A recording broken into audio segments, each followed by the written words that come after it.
Thanks for joining. Hope everyone's well.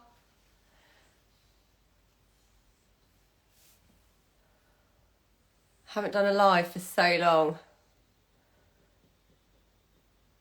Not going to lie, I'm a little bit nervous. I'm totally out of practice of talking on Instagram.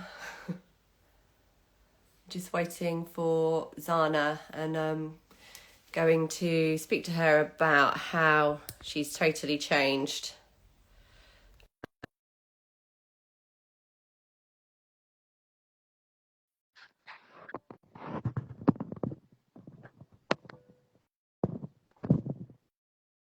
There she is. Hello, hello, hello.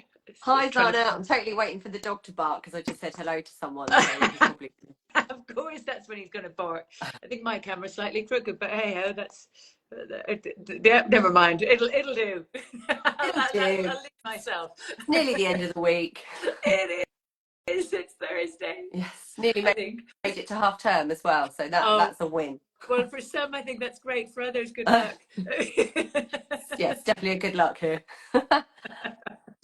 How are you? Good, full of cold, but good. Very well rested, thanks to you. Good. So, yeah, I may have a cold, but I'm not tired. But that helps. That does help. Yeah, it really does. It does help. It's made such a huge difference, and I've had so many people message me and say, "What's the magic? What have you done? What has she done for you?" So it's only right that we share that magic. Brilliant. I think. Brilliant. Yes, it's without question. I think it might be one of the biggest issues I come up with clients. Because most are coming to me, I mean, you may or may not know, so many come to me actually kind of about shape, but the biggest real issue in the mix of it all is sleep. Yeah, absolutely. Yeah. And I think, conversations that you and I have had, I think sleep has such a big impact on other aspects of your life as well. So if you're tired, you're going to be grouchy in the morning, snapping at the kids. You're not going to want to go to the gym. You don't want to eat the good food. Yeah. So for me, I found that it's a real pivotal point of nailing that, getting that sus. Yeah. And then all the other things start falling into place. I mean, to say that it's been a big change for me would be a huge understatement. So, and I just put it down to, I'm just a bad sleeper. That's just the way it is. I just don't sleep well. And obviously, having two young girls, part of that I put down to that's just the way it is since I had kids. I haven't had a good night's sleep since I had kids. But I sleep like a proverbial baby now. Brilliant. Brilliant.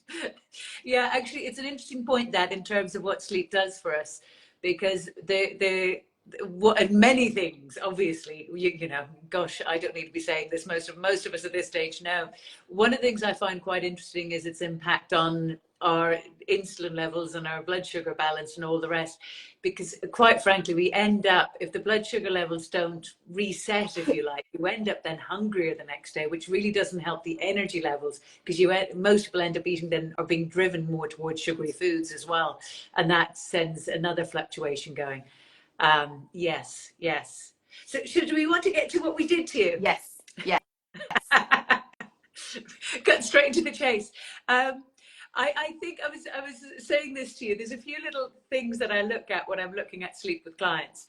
And one of the reasons, if I start almost at the beginning, if I've got a client and the sleep's not good, because it's one of my main questions is sleep. I also look at energy, look at stress, but sleep. And one of the big reasons for seeing the sleep is working is exactly what you said there. One, I know it'll affect energy levels. If it's not, it'll affect stress levels. It'll affect cortisol levels, as in the cortisol can be affecting the sleep, but the sleep can then have a knock-on effect on the cortisol, so to speak. And it can have a knock-on effect on shape, on lean body mass, and so many other things. Mood, obviously, and so many other things. So I'm very, very keen to get it right. And your point there about you thinking that's just you, and a lot of people think like that. And some people, let's be clear, I'm not saying we all need 8 hours sleep. I don't think everybody does. I think some people do. Sorry, Zana, to interrupt. I mean, I don't get 8 hours sleep now. I've never been. There's that myth, isn't there, that you need 8 hours Mm. good sleep a night.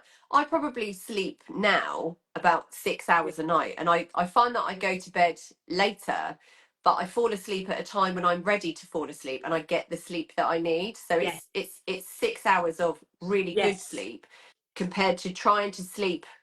Put myself to bed at 10 o'clock and trying to sleep until 6:30 the Yes. next morning. So some mornings I'm awake at 5, but I'm fine with Yeah. that because I'm rested. Exactly. That's exactly my point. I know people who get by on, actually, I do know some people who get by in about 4 or 5, but genuinely do. And I don't mean struggle Yeah, by, they thrive on it. So exactly that. It's not the hours of sleep we're talking about here. It's the quality of that sleep that leaves you the next day knowing, actually, I got enough. I feel good. I've recharged. I've rebooted. Exactly that. That's exactly it. Yeah.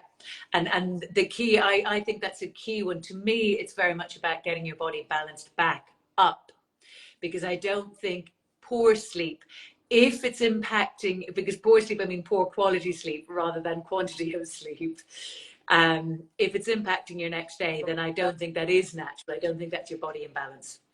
And really what we're talking about here is how to just get your body back into its rhythm where it should be. yeah. Yeah. I mean, I've gone from dragging myself out of the bed in the morning to being able to get up quite easily. And I know I said to you, my husband sort of made a comment in the summer that I've always been one of those people that wake up with the daylight. So normally in the summer months, I would be up when it was sort of daylight, and I'd be up and go for a run or moving around. And but this summer, even with the daylight, I found it so difficult just to Mm. get out of bed in the morning. I think, obviously now I'm over 40, that's made a Yeah. difference. And it was, and I really noticed it this summer that I just couldn't get out of bed like I used to. And it was because I would be waking up in the night for up to sort of 2 3 hours at a time. I'd Mm. wake up at 1 o'clock in the morning and I would still be there at Yeah. 3:30, willing myself back to sleep, counting Yeah. sheep, doing all of those Yeah. things, rubbing my feet together, putting my head under the pillow, turning over onto my stomach, turning over onto my back, and just at Yeah. loss. It's an interesting point, because we'll come obviously shortly to what we did. But on this, when you said the over 40 bit, now that is to me a really interesting one, and I find it fascinating. There's a number of things that happen around about this age. Some of them are really obvious. I mean, we know about the perimenopause and menopause and its shift and effect in estrogen and so on and so forth, and that can impact blood sugar levels, cortisol, and sleep. Um, the other one that I find super interesting is stress, from I suppose, 2 points of view. The first is almost every woman I know in their 40s seems to juggle way, way, way, way, way more than they probably ever did in their entire lives. And then in the same breath go, oh, sure, it's nothing. It just is what it is. If you were doing half of what you're doing now in your early 20s, you'd have probably given up. You wouldn't have, you It's just true. wouldn't have done it. So I think we're holding up way more than we realize for a start. So the body is under stress. Stress, and those anti-stress hormones are produced by the adrenal glands. And those same adrenal glands produce almost half of our steroid hormones, the estrogen, the progesterone, and the testosterone. And when we talk about perimenopause and menopause, we're talking about those hormones being impacted just naturally, organically, as such. That's what happens as we go through this period.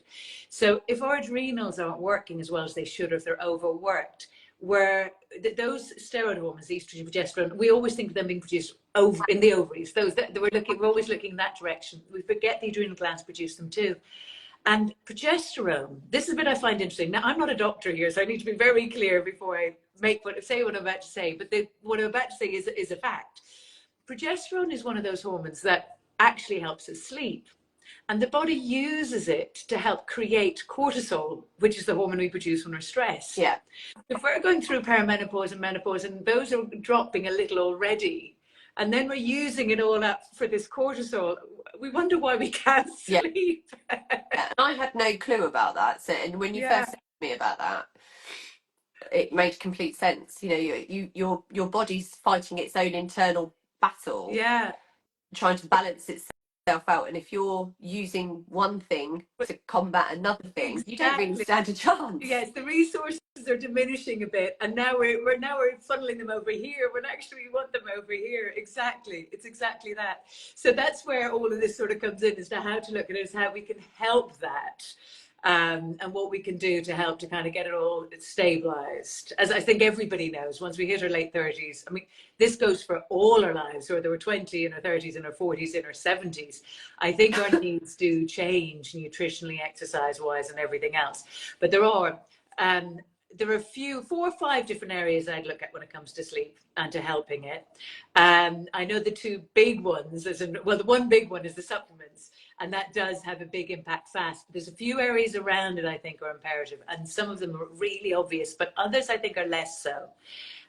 Or I think we don't pay as much attention as we maybe should to them. So do you want to run through what we did, or do you want me to? Yeah, I mean, it was such a simple change. I mean, you know, it will take me seconds to run through what we did. So basically, I started taking magnesium rocks and the chill pill. So I think I take 2 magnesium rocks about half an hour before bed and 3 chill pills. And I can feel myself. And it's like you said to me at the time, you know, this isn't like taking a sleeping tablet. This isn't something that's going to put you to sleep. It's something that's balancing out the things that need to be balanced. And I'll take it, and sort of half an hour later, I think, right, I'm ready for bed. That's bedtime. That's me ready. And and it's a very natural. I'm not knocked out. I'm not, put to sleep. I'm just going to sleep in the way that my body needs to go to sleep. Yeah. So that was it. It's 2 supplements. Yeah, and that really was it. And just to break down, and again, I think a lot of people will know exactly certainly magnesium does, but I'm going to break it down just a little bit. And apologies if I'm saying things that are really obvious, but some of these aren't. Cortisol is one of the hormones we produce when we're under stress. And it's, to me, in my mind, just like a coffee shot. We're supposed to release it in the mornings to get us up out of bed and get us going as such. It's very similar to the way we take caffeine. And if we find we're not winding down at night or waking up in the middle of the night quite alert, it tends to mean that cortisol levels are just a bit too high, quite frankly. And they're unbalanced. They're not jumping up the times, because some people then can't get out of bed. So we're releasing it at the wrong time. We're not quite releasing it when we should be. And then, in a way, putting it back in its box. And one of the jobs of cortisol when we're under stress is obviously to give us the energy and the stamina to deal with the fight or flight, without going into that in too much detail, but that's one of the purposes of it. So magnesium, oh my gosh, it's involved with about 600 processes in the body. It's involved with so many. From this point of view, where we're interested in it is it helps regulate melatonin, and that's the hormone that helps us sleep.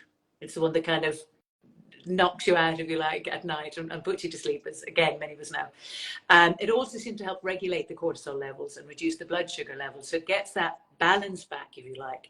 And it helps the body utilize, and this is more in I say long term, it's not an immediate effect, but it would be over kind of weeks and months. Certainly it helps, well, it is immediate, but in terms of what you will feel, it helps the body utilize calcium properly, and calcium coats the lining of nerves, which helps us relax. So as the body begins to utilize its calcium better, that also helps us relax and sleep. And magnesium is also, if you think about it, magnesium bath salts, that relaxes the muscles. It helps literally the body all sort of relax and calm. So that comes in from that side. It's also essential in helping get the body get rid of, if you like, used estrogen, so it gets it out of the body. So it has this sort of balancing effect on our hormones, which is particularly useful and effective during perimenopause and menopause. I think we need it more in this phase of life than ever, if you like. And the chill pill, which is primarily vitamin B5, and I love this. In my early days when I first studied nutrition, it was called the happy vitamin, with a big sort of smile, because of its impact on mood. But it's really just helping support the adrenal glands, and you relax better, you sleep better, energy levels go up, mood goes up. Now, magnesium is probably more known for the help on sleep. Personally, I've always found the B5, if I was only choose one, I go B5 before magnesium. To be honest, I go both, because as I said, particularly at this stage in life, but the B5 I find extraordinarily extraordinarily helpful. And I think B5 is one of those that if we are going to be drinking coffee, and I mean even just the 1 or 2 cups a day, for example, in the morning, I think we need more B5 to counteract that than we might like to admit, if you like. Because I'm not a believer that caffeine is great for us, and I love my coffee. Just saying. And I think it does deplete the adrenals. As I said, it's a bit like doubling up on our cortisol hit to get us going. Yeah. So I think you need something to help support the adrenals on the other side of that, to kind of almost bring everything back down and calm it down. And that's where the B5 comes in beautifully. Now, it's another one involved in so many processes. It's just a vitamin. That's literally all it is. But it's involved with so many processes in the body, as well as that it helps digestion, the breakdown of foods. It's got loads and loads of other benefits. But the support of the adrenals, for me, is the biggest seeable, if you like. You actually experience the benefit of it very quickly.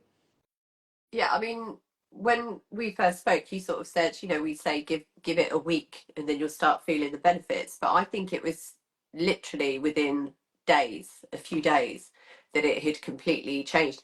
And I even thought to myself, well, maybe it's my mindset. Maybe it's me saying to myself, you will have a good sleep tonight.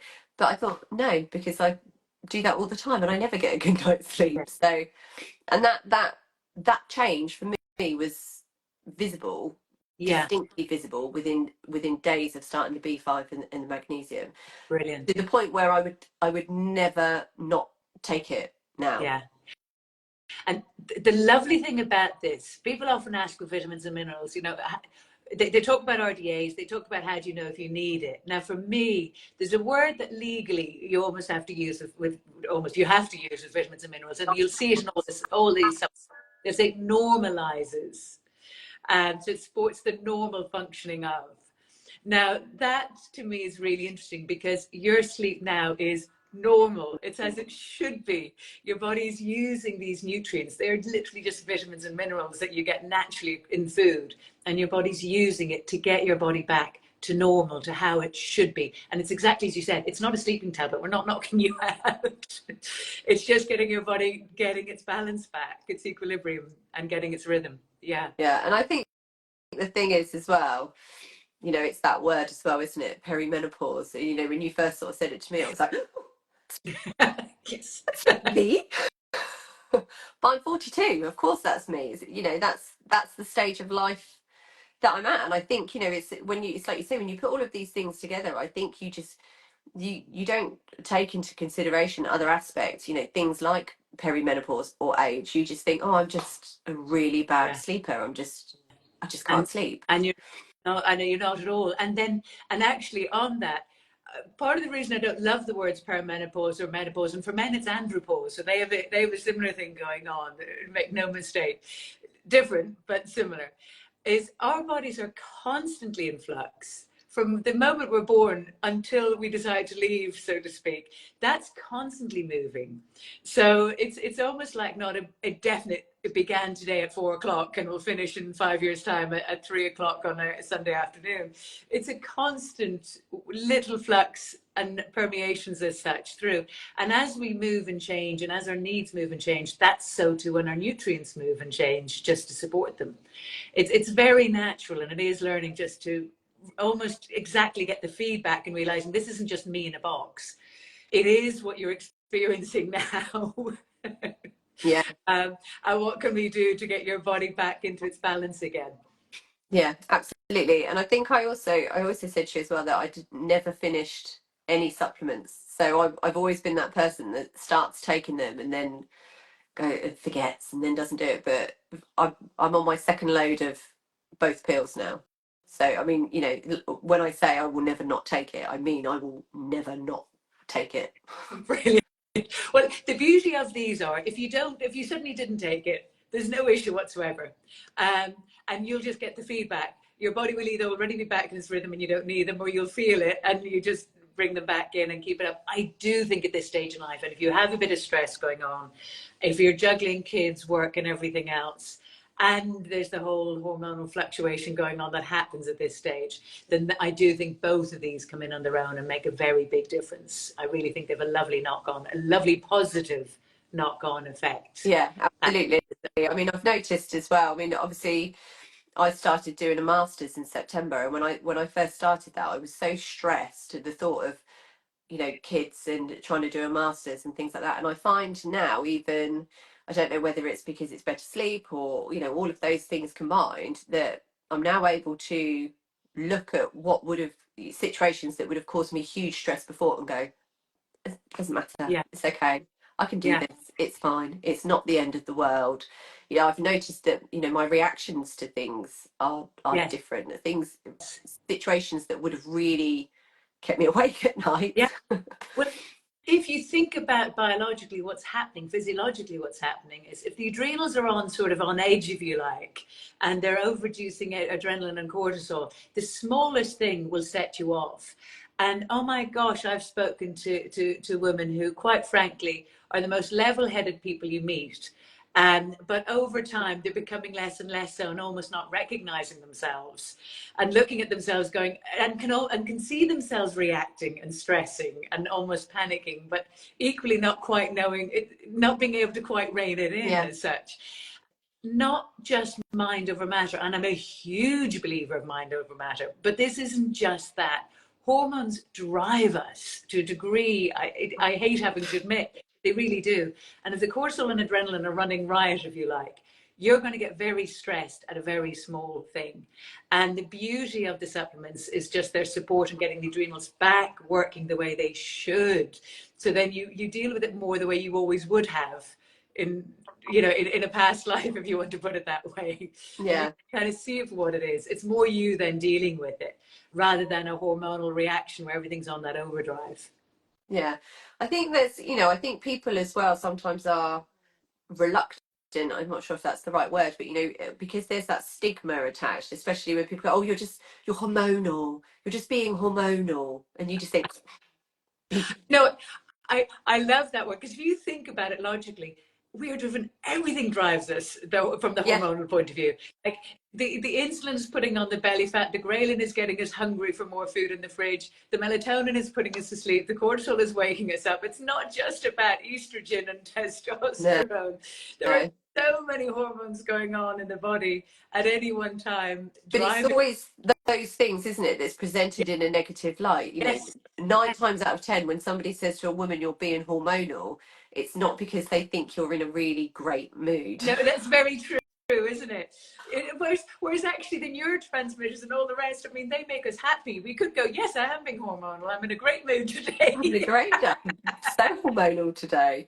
I'm But I feeling think, you good know, today. there's that negative sort of stigma that comes along with It's this idea so of true. being hormonal, which sometimes I think can act as a bit of a block for Yes. people. You know, people don't want to think, "I'm that Yeah. hormonal person," because it's always presented as being something that you shouldn't 100. be. One of those crazy people that can't control themselves. 100%. And that's so wrong and so unfair, quite frankly. And the hormones do drive us. And to be honest, it is one of those. I remember one of the best pieces of advice I was given decades ago was, if you feel that happening, just go with it and have a bad day, and just not worry about it. And actually, yeah, fighting it can make it worse. But honestly, if you can get the nutritional right, and actually just on that, because I know we're keeping this quite short this live, so just on that. So those two supplements, as you mentioned, were the magnesium rocks and the chill pill.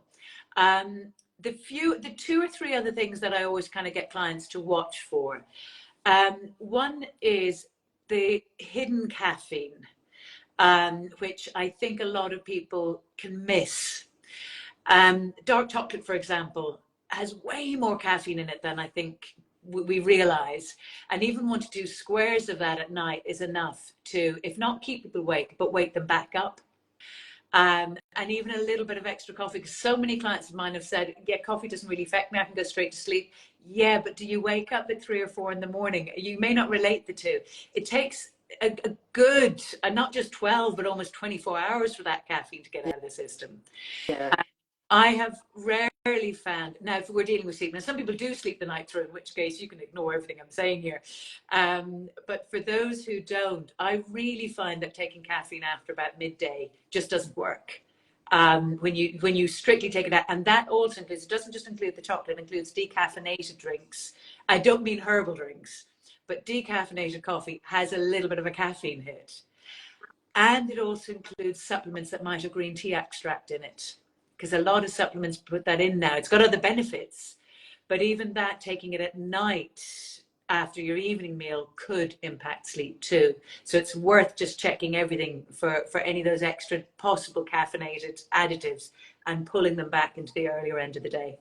I think that they can make a big difference. I notice a huge difference if I drink caffeine. A huge difference. And my husband will be like, don't touch the coffee. Yeah, yeah. And again, I don't know if you found this, but I find I mean, this is myself included, but particularly with a lot of women I speak to and work with, we get more sensitive to it as we age. So at 25, you might have been able to have 6 cups of coffee and have a good night's sleep. At 35, less so. And by 45, with one cup would be enough to send someone wired. I used to take a cup of tea to bed with me at sort of 10:30 at night. A cup of tea, bed. Wouldn't dream of it now. Yeah. The bodies change, your sensitivities change, and rather than fight it, just work with it and go with it. It's surprising the degree they can. It really is. Yeah, it really is. Yeah, I'm just thinking, was there any other? Yeah, I think the final one was just keeping an eye generally on sugar intake, for the simple reason that that knock-on effect on insulin can really have a knock-on effect on so much, including sleep. And again, I think that it kind of goes without saying. And just a quick little switch around of even just getting some protein in or some fats in rather than just the sugars can make a big difference. So just a gentle shift over and nutrition can make a big difference to sleep too. But I think a lot of people have already heard that and know that. We don't need to be told that alcohol interferes with sleep. Yeah, I think everybody has figured that one out for themselves at this stage. So I think there's all the really obvious ones. But the one I find a lot don't spot is the hidden caffeinated. Yeah. I wouldn't even think that chocolate had caffeine in it. I wouldn't even think about that. Even milk chocolate does. Dark chocolate, very much so, but even the milk chocolate does. So they're the things just to watch for at night. They can just cause you to have what I call airplane sleep. You never quite drop. You could sleep, but you feel like you're staying above the line. You're not quite getting into it. So no tea and chocolate before bed. No tea and chocolate before bed, please. No hot chocolate. If you do need the milk, have the milk, but no hot chocolate. Yeah, it doesn't work particularly well. Yeah. Well, like I say, I've noticed a huge difference, and I have had so many messages from people saying, "What did you do? What's the big secret?" So yeah, Well, there we that's have it. Secret revealed. Excellent. Oh, well, thank you for having Thank me on. you. And thanks for everyone who joined. I'm sure we'll speak again. Yes, indeed, and be better soon. Yeah, we'll do. Yeah, the never ending cold. It just keeps going round and round the family and just coming back to us all one by one. So roll on summer. Roll on the summer, indeed. Take care. Thanks, Anna. Thank you. Bye bye.